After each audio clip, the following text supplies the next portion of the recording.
AP high court సంచలన తీర్పునిచ్చింది. MBBS seat విషయంలో NTR health university తీసుకున్న నిర్ణయంపై ఆగ్రహం వ్యక్తం చేసింది. నెల్లూరు జిల్లాకు చెందిన రేవూరి వెంకట ఆశ్రిత కన్నా మెరిట్ తక్కువ ఉన్న విద్యార్థికి సీటు కేటాయించింది.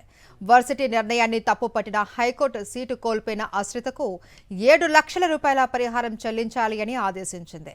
సీటు కేటాయించకుండా నిరాకరించినందుకు కోర్టు ఖర్చుల కింద 2 వారాల్లో 25,000 రూపాయలు ఆశ్రితకు చెల్లించాలి అని ఆదేశించింది న్యాయస్థానం.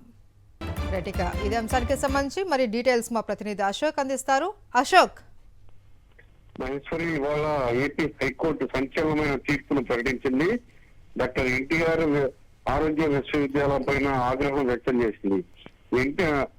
నెల్లూరుకు చెందిన రేవూరి వెంకట అశ్విత గతంలో ఎంబీబీఎస్ సీటుకు సంబంధించి ఆమెకు సీటు లేకుండా ఒక నిర్ణయం తీసుకుంది. ఆమె అర్హత గల వ్యక్తి, కానీ ఆమెకు సీటు ఇవ్వకుండా నిర్ణయం తీసుకుంది. దీంతో ఆమెకు 7 లక్షల రూపాయల నష్టపరిహారం చెల్లించాలని హైకోర్టు తీర్పుని వెల్లడించింది. ఖచ్చితంగా ఈ 7 లక్షల రూపాయల నష్టపరిహారాన్ని 2 నెలల్లో విద్యార్థికి అందించాలని కూడా హైకోర్టు తేల్చి చెప్తుంది.